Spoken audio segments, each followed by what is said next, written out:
ॐ गणाध्यक्षाय नमः। ॐ विघ्नराजाय नमः। ॐ विनायकाय नमः।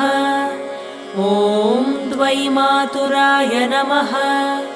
ॐ सुमुखाय नमः। ॐ प्रमुखाय नमः। ॐ सन्मुखाय नमः। ॐ कृतिने नमः।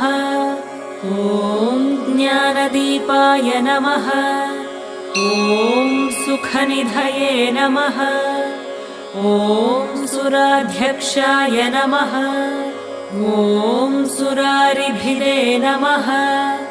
ॐ महागणपतये नमः। ॐ मान्याय नमः। ॐ महन्मान्याय नमः।